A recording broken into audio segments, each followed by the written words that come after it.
Great. Well, thanks very much, Leslie and Dietmar, for your remarks and your words, and also, of course, for inviting me here today to today's conference, talking about some key issues that are critical in our transition to how we move forward.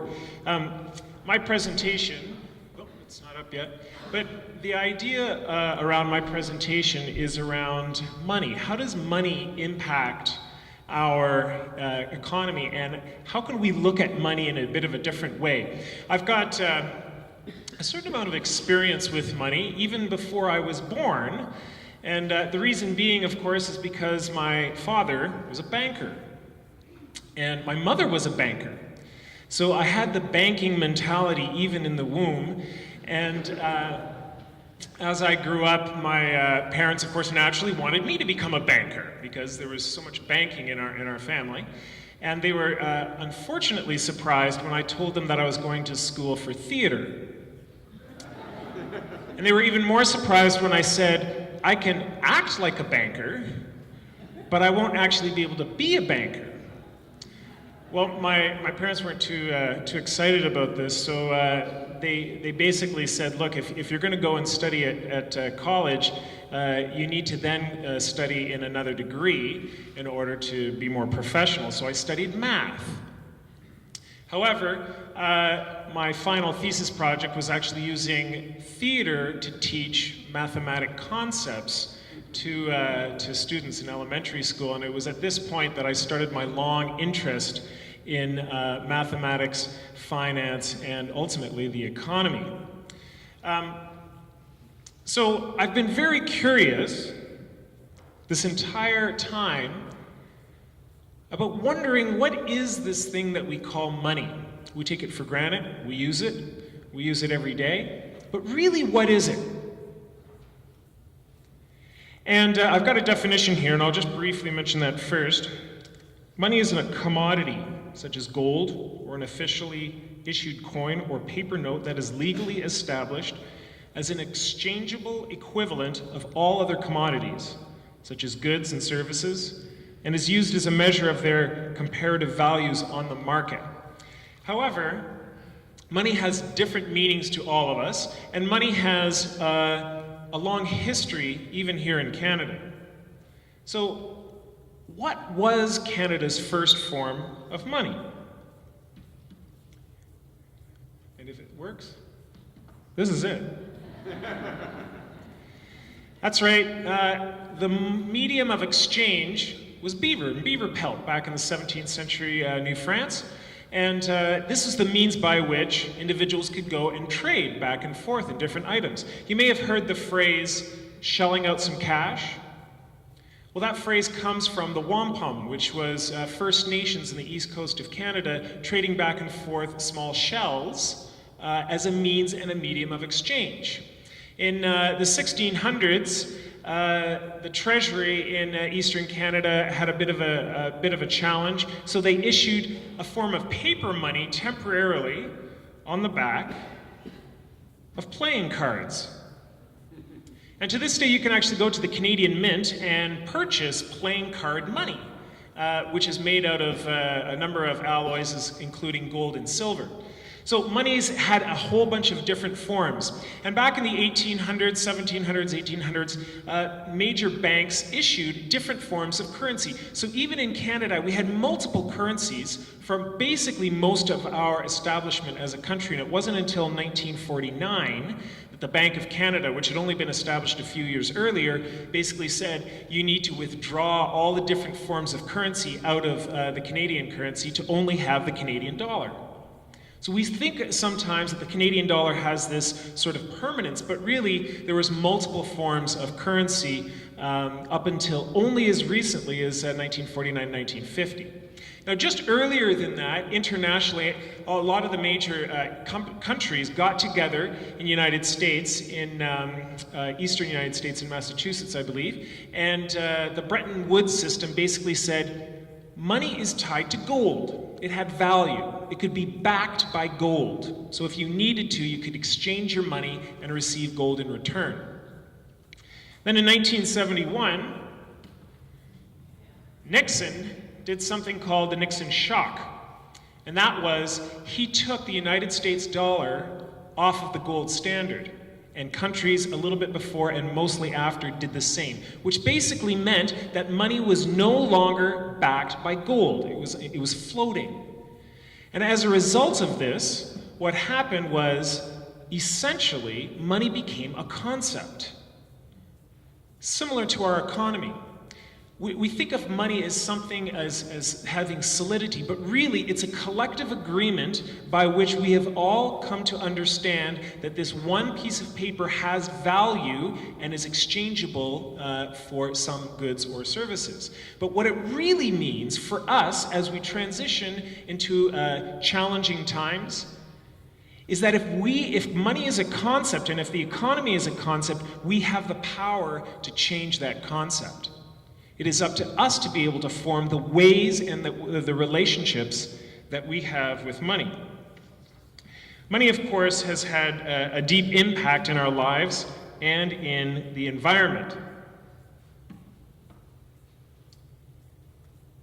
Calgary has the second largest ecological footprint in the world.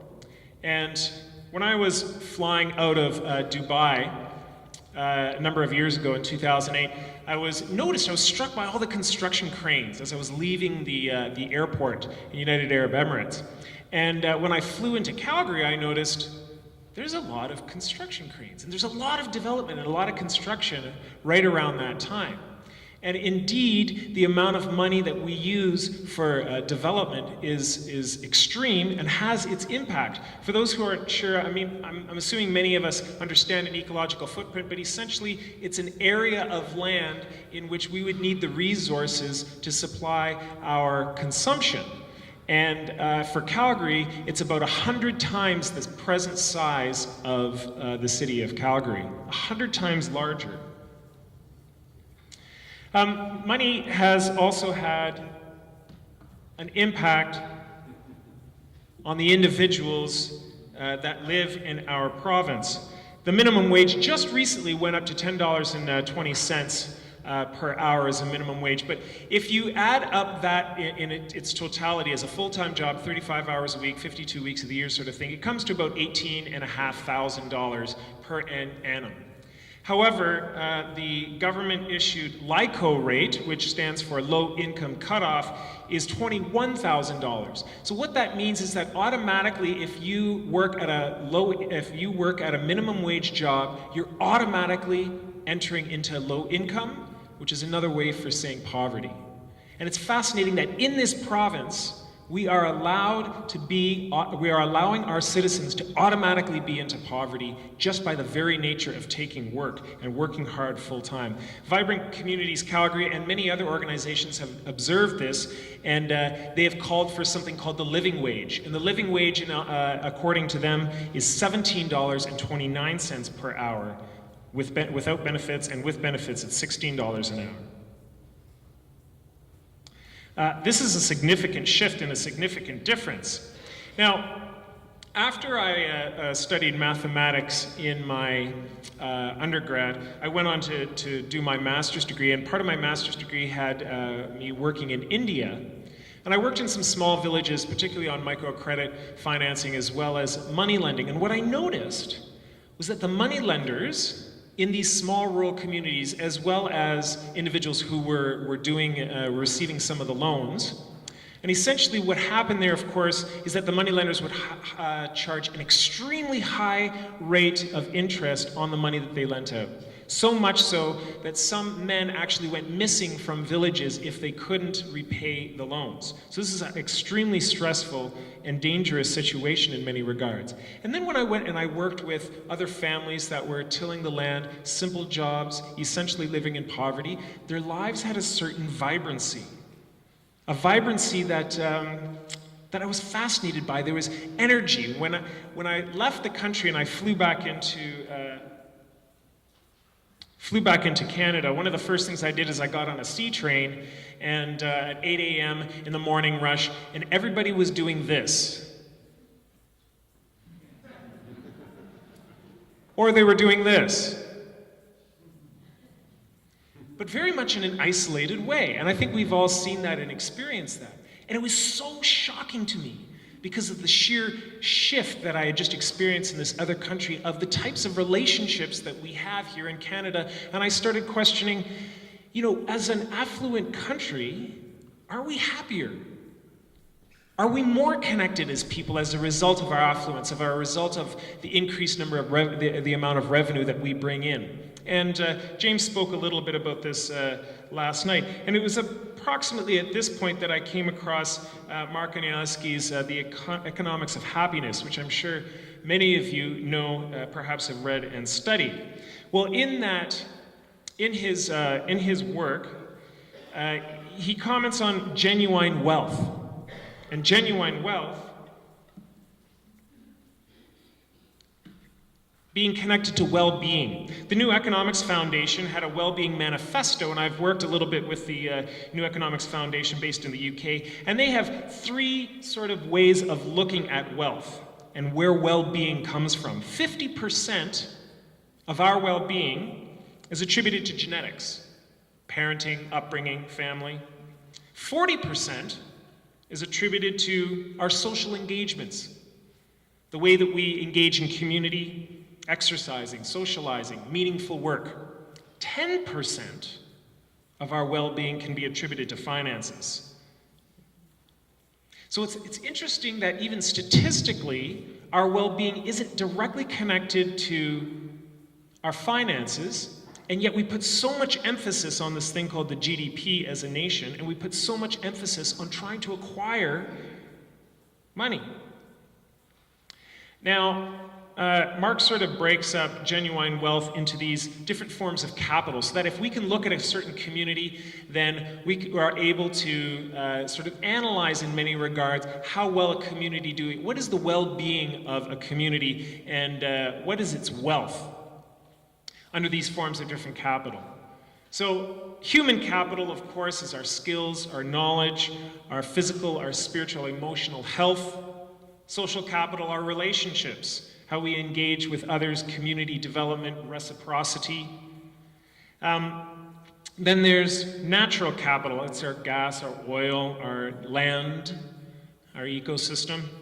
Built capital is industry, buildings, homes, cars, manufactured goods, and then finally, of course, financial capital, which is where our current economic system places a lot of stress in terms of how we analyze and how we measure our success. Mark also has tenets of what a genuine wealth looks like. One is that true wealth represents all things that makes life worthwhile. 2, true wealth is abundant, not scarce. 3, true wealth is more abundant when freely given and received in the effort of reciprocity. 4, each one of us has a responsibility to be co-stewards of wealth. 5, management of our genuine wealth is grounded in the pursuit of flourishing individuals. And I emphasize flourishing, of course, because that's connected to thriving and not so much connected to succeeding. Succeeding intrinsically has the idea of competition, whereas flourishing and thriving is more about all of us in this together. I'm particularly interested in this idea of reciprocity. Again, when I was in India, I was doing something essentially there called international development. I don't know if you've ever heard of this term. It's antiquated now in many regards, and to some people it's extremely offensive. Because who are we to think that we can go to a poor country and bring our wealth knowledge to develop them? It's a challenging concept. But there I was in India doing this thing a number of years ago called international development. And what I started to realize is that although it's true I did offer some really valuable tools, because the community members mentioned that to me, I realized that I was being developed. I was learning just as much in some regards as they were learning. I was learning things like humility, learning to live without excess material goods. I was learning about trust in a whole new way. I was learning about dealing with the unknown and being okay with it. And so what I started to develop this idea was of reciprocal development, in the sense that no matter what relationship we engage in, it's always a reciprocal matter whether we choose to reflect upon it and actually put our fingers on it or not. And in modern day economics, I think there is a lack of that understanding of what reciprocity actually means. And in reciprocity, we often want to know,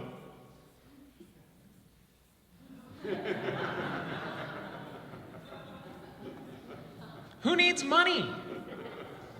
And so I ask that. Who needs money here in the audience? Well, there's a few people whose hands haven't gotten up. So maybe I should ask, who doesn't need money? Oh, I want to talk to you after the conference and understand what you're doing so right, because unfortunately, I need money at this point in my life. However, not everybody does need money, and there's some interesting examples of those individuals.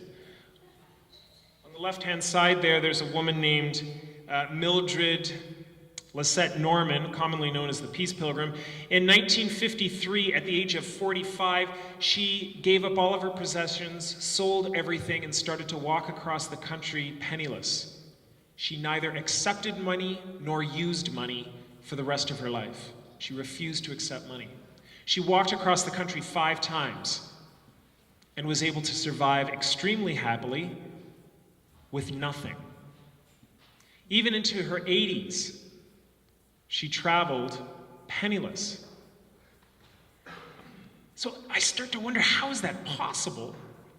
Well, more recently, the gentleman in the bottom right-hand corner, a guy named Daniel Suelo, presently living in Utah in the United States, has lived without money for the last 12 years. Similar principle. He neither accepts money nor uses money in any way. Because he doesn't accept money, and I've watched a number of his videos and I've read of some of his literature online, and he does live by a very, very important principle. And he was asked to speak at University of Colorado for one of their graduation speeches. And when he got up there, the first thing he said, of course, naturally, because he neither accepts money nor uses money, he says, well, the only reason why the University of Colorado invited me here today is because my speaking fees are quite low. But his speech was moving and powerful. And he talked about being in connection with the land. He talked about being in connection with others, in a relationship that wasn't tainted by money. He talked about being most important, having a relationship with himself. Many people question, well, where do you get your food from? Like, don't you get lonely when you don't have money? And he said he never gets lonely, because once you realize that in the exact moment where you are, if there's nobody with you, that's the perfect moment. And if you are with somebody that happens to come along, that moment is also the perfect moment. A lot of things to learn from. So some people call this kind of attitude towards money a part of the gift economy. The gift economy in its simplest form is arrangement for the transfer of goods or services without an agreed method of quid pro quo. Indeed, there may be no expectation or mechanism of exchange whatsoever, hence the gift aspect of the interaction. Well, I work at the Arusha Center in Calgary, on the Calgary Dollars Project. And in that building is something called the Harmony Cafe. The building is part of it is called the Community Wise, and Community Wise is a building of 60 nonprofits. And there's this little cafe that meets once a month. And the idea behind the Harmony Cafe is something that could really describe the gift economy. So it's a cafe. You go there. You get some coffee, maybe get a muffin or something like this, some small cookies or other items. You bring it to the teller, and you say, yes, I'd like to purchase these things. And the lady says, actually, these things are free for you because they've been donated by the person before you. And perhaps a little bit shocked, you start to take away your items, and the lady says, you also have the opportunity to donate to the next person if you choose. And lots of people don't. They walk away with free goods. But there's something fascinating that happens. When you're given something for free, There's something that bubbles up inside of you that says, okay, I want to do this too. I really believe in that. And you'll notice that. When somebody is generous with a smile, there's something that bubbles up in us that sort of says, yeah, I want to smile too. There's this reciprocity that starts to happen. What I've also noticed is similar with greed. Somebody takes something from you, and it's like, well, wait a second, this other thing or this thing, that's kind of mine.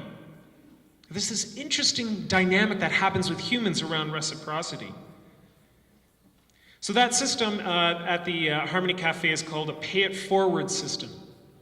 And it's something that is happening and is increasing in momentum. The Harmony Cafe is only one example, and there are many others. However, outside of the gift economy, we're still considered consumers. Why? Because we consume. It's ours. There's a sense of entitlement, perhaps, and most of all, there's a sense of ownership.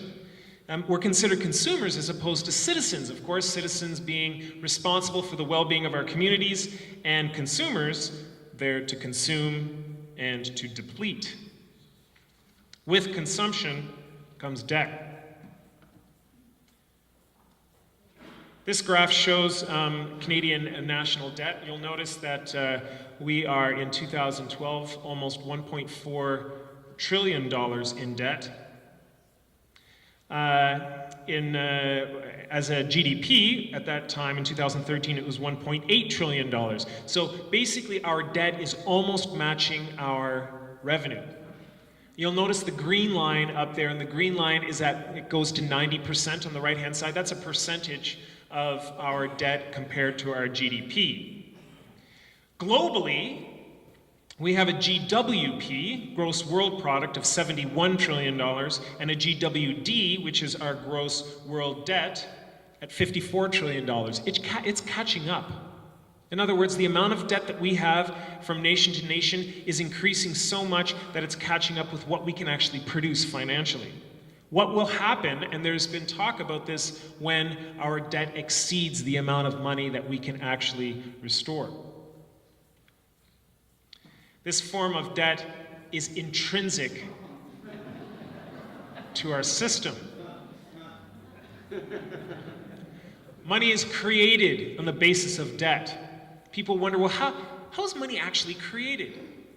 It's more or less the same in the Canadian and the American system, but essentially the Crown Corporation of the Bank of Canada, which at one point was a private bank in the United States, as many of you know, the Federal Reserve is a private bank owned by private interest, and it runs the American money supply. In Canada, it used to be that, and then a few years after it was created, the Canadian government purchased it, and the Bank of Canada changed into Canadian Imperial Bank of Commerce. But essentially, when money is created, for example, for a mortgage, they create it. It magically appears, more or less out of nothing, and immediately there's debt associated to it because it needs to be paid back. And it needs to be paid back with interest. This is a key part of the equation. Now, of course, people can't just make lots and lots and lots of money magically because, as we all know, it impacts inflation. So it is done under some guidelines. However, when the federal government creates money, they get to spend it on things like programs, education, health. But the other way that we can make money in our system is that banks can also make money. So the Canadian government can make money, so can chartered banks. When chartered banks create it, the money goes to shareholders. So there's this intrinsic system that happens in our economy in how money is created. Charles Eisenstein, who wrote a book called Sacred Economics, explains it like this. The problem starts with interest, because interest-bearing debt accompanies all new money. At any given time, the amount of debt exceeds the amount of money in existence. Naturally, because as soon as you have a certain amount of money, say $100,000, and you have interest on that, that debt is naturally more than the money in the first place. The insufficiency of money drives us into competition with each other and consigns us to a constant built-in state of scarcity. When there's only $100,000 to go around, but we owe $150,000 because of interest, or whatever the interest rate is, naturally there's going to be competition amongst us. It's like a game of musical chairs. As you know, you pull out one chair, less than the number of people that are there, with never enough room for anyone to be secure. Debt pressure is endemic to the system. This is what creates competition, and the economists created it in many regards because it creates growth. There's a constant competition to make more money. We have to, because there's more debt than we can actually have in the first place. So we have to make more money, and this creates this drive forward, this constant competition, this impulse to succeed in order to make enough money to survive.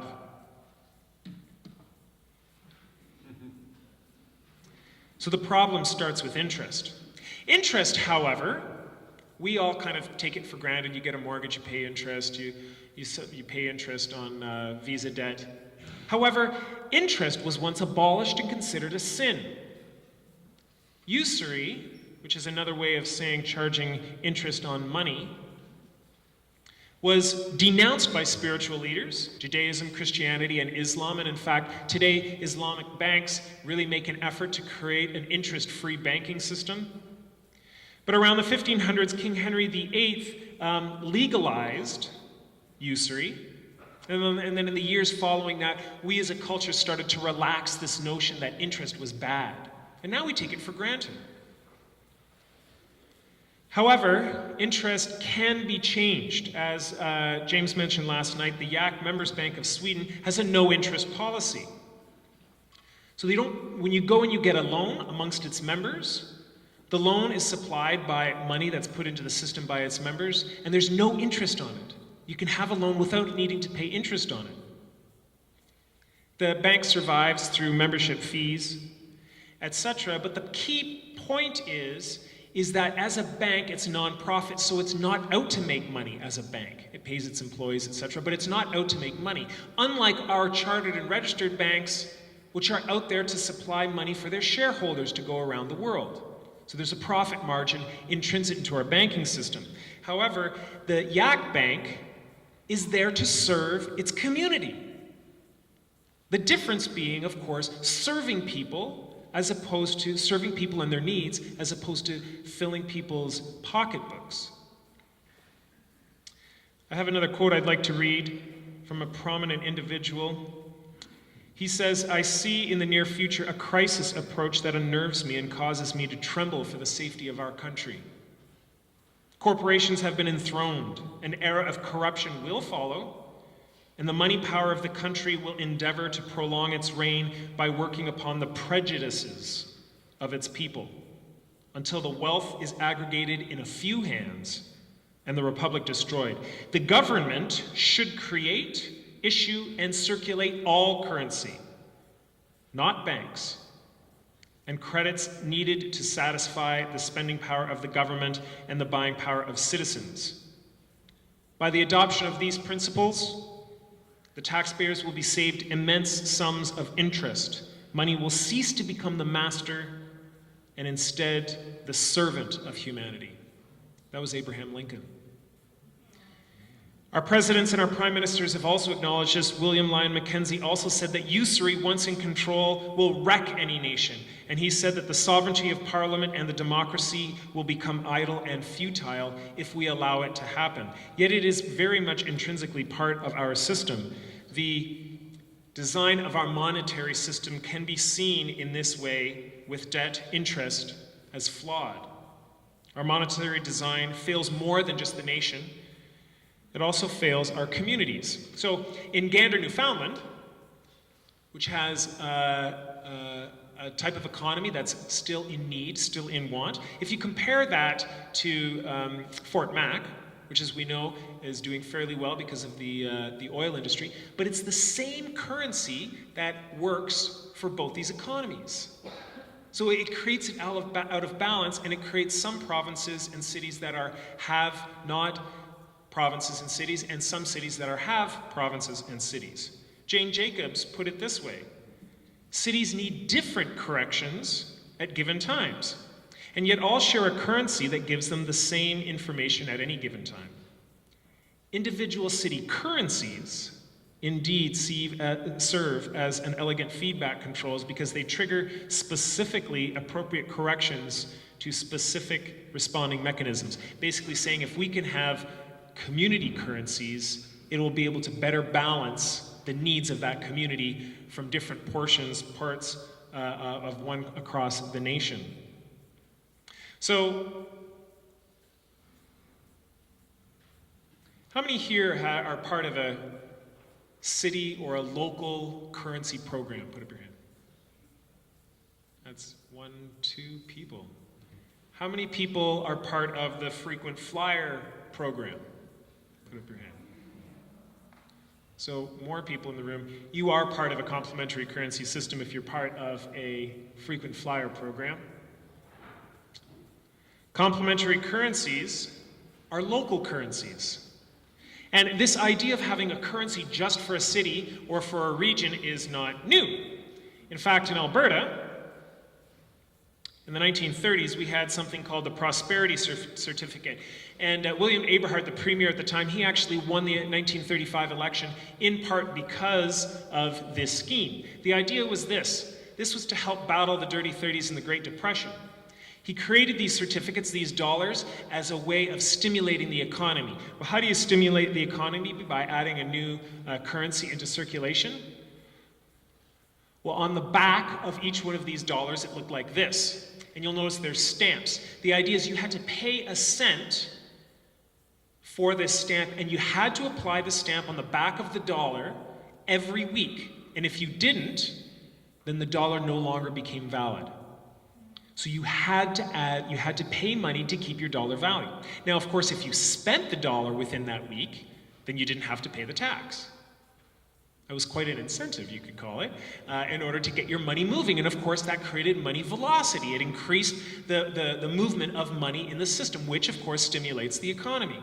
So that's called demurrage, a type of interest-bearing tax on a currency.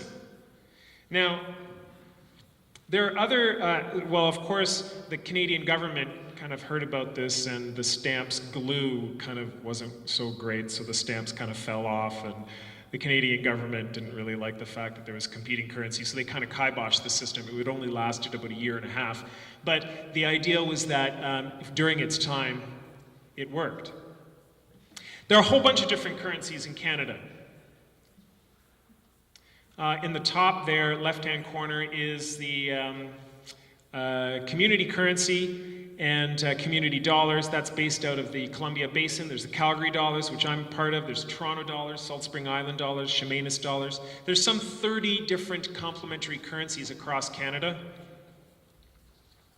And there's about 267 currencies that are registered in the complementary currency website, which has a total yearly volume of trade of 150 million in USD. There's an estimated 2,500 different local complementary currencies across the world, which, if you did the math, probably would add up to perhaps even over $1 billion of trade in complementary currencies.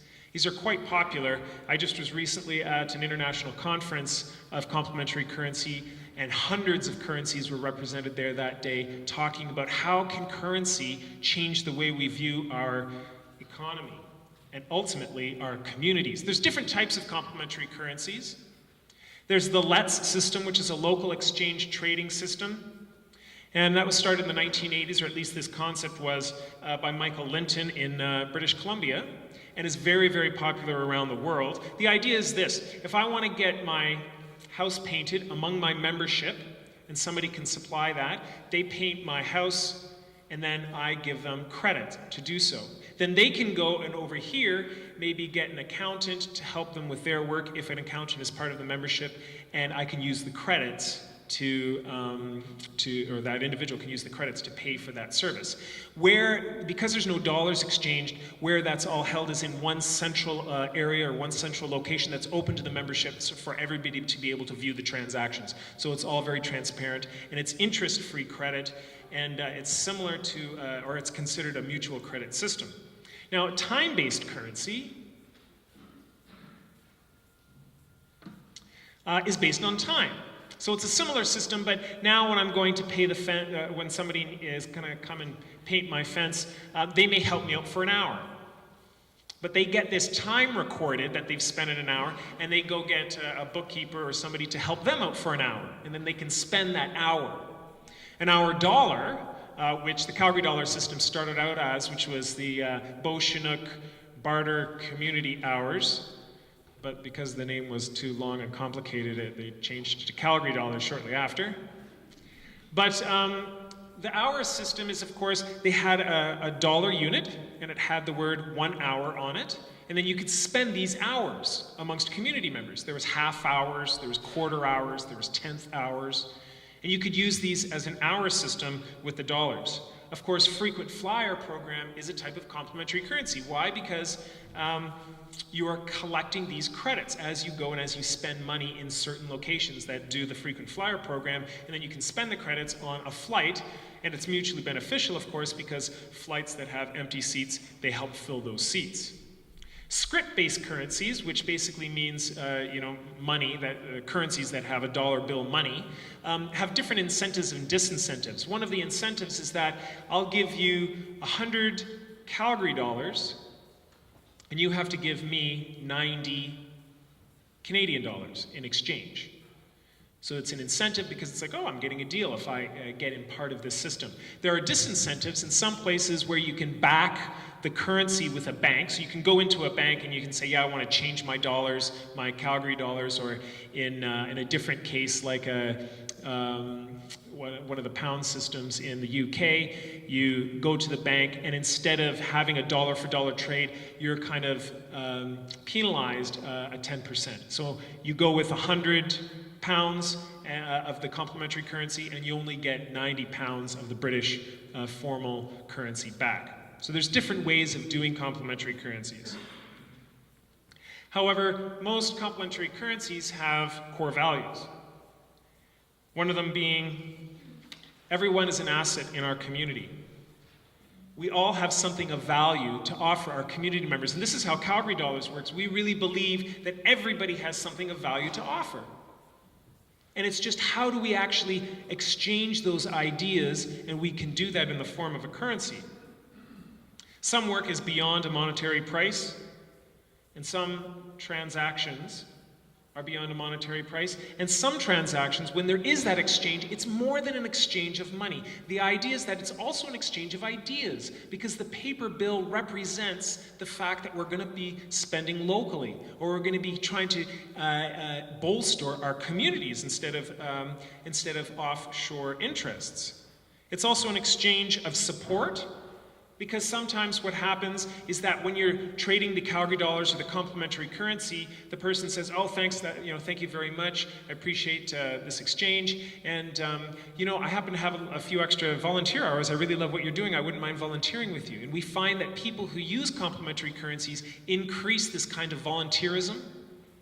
It's also an exchange of trust, because sometimes when you spend the complementary currency, you're doing it in an area or with a business that you're unfamiliar with, and then when you establish that relationship of trust, you go back to that business because you've started to get to know your neighbors, and you start to get to know your local businesses. Reciprocity is in helping. Social networks are necessary, and another value is that respect for all human beings.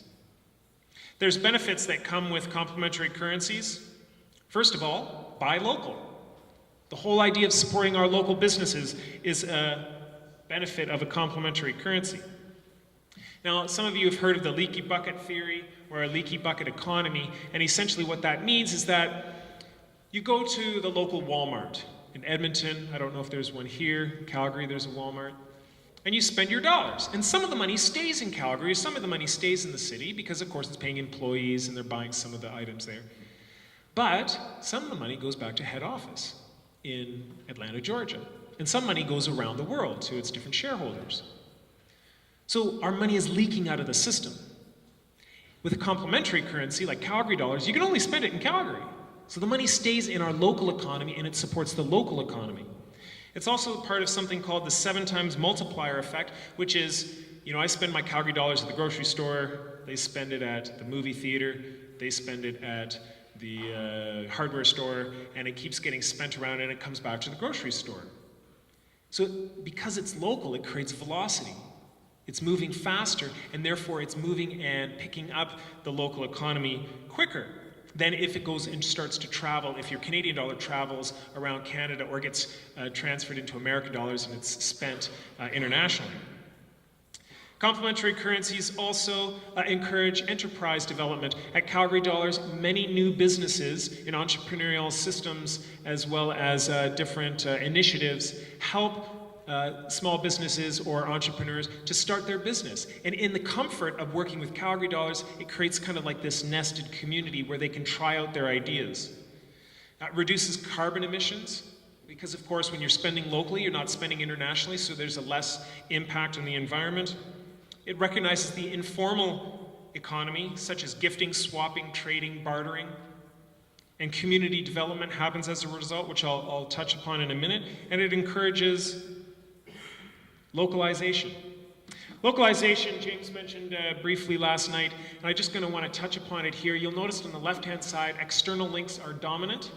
So when we buy something externally and we start to become dependent on that, it's a fragile system. Because if for some reason one of those links is broken, then we're stuck. An example of that is 1973, the oil crisis that happened because of an embargo of oil. And suddenly the gasoline prices skyrocketed and people couldn't drive because the expense was too high. So when we're dependent on an external force, we become dependent on that and then we become fragile. When things are internally dominant, like on the right-hand side, then we become self-sufficient. When we purchase bikes or when we use natural fuels that can be found locally, then we are able to keep our economy local and we're able to strengthen our networks, which creates a stronger sense in the system. So that's the idea of relocalization. The Arusha Center really focuses on relocalization as one of their main tenets. And we believe that we want to relocalize our communities through food, relocalize our communities through the economy, and through livability, which is this idea of being able to live and thrive in a local way.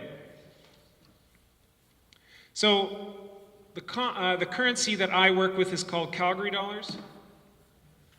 Calgary Dollars has been around since 1996, and it was fully endorsed by the City of Calgary in the year 2001.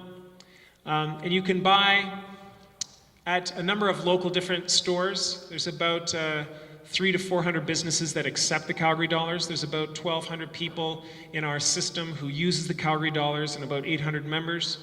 And people get the money by offering something of value to the community. So they put it up kind of like on a Kijiji style system. They put it up online, or we can do it over the phone as well. And then when they offer their services, like I'll offer maybe perhaps graphic design or videography, then somebody goes onto the system and says, hey, great, I've got some Calgary Dollars, I want to spend it on him. They spend it on me, and now I get Calgary Dollars.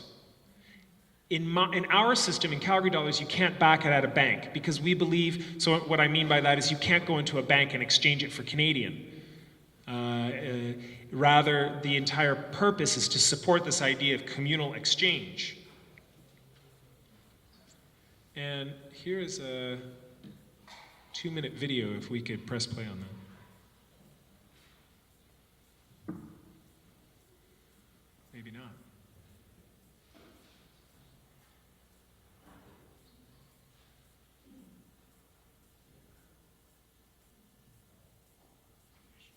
Joins us now with tonight's edition of Saving Sense. And Heather, this is something that's been used to get through tough times in the past. Yeah, that's right. During the Depression, the Alberta government actually issued what was called prosperity certificates, an alternative currency designed to help stimulate the economy.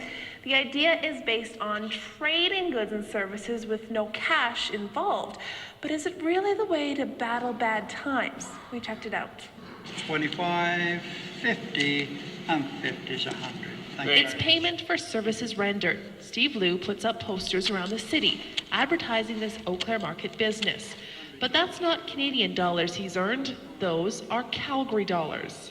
I buy bike care parts here at the Good Life Bike Co-op. I also buy movie tickets. It's an alternative currency that requires users earn and spend their cash locally. It basically works like a customer loyalty program for businesses, or it can work for individuals as a way to supplement your income and become part of a community. Member businesses like the Good Life Community Bicycle Shop not only accept Calgary dollars, but they're also eligible to receive grants in Calgary dollars, and that puts more of this currency into circulation. And there's about 80,000 Calgary dollars out there. So Calgary dollars, we also have a fairly extensive evaluation system to see how we're doing in our communities. And some of the reports that just came back last week is that those people who are using Calgary dollars, 91%, have now more contacts for potential jobs in the future after using Calgary dollars.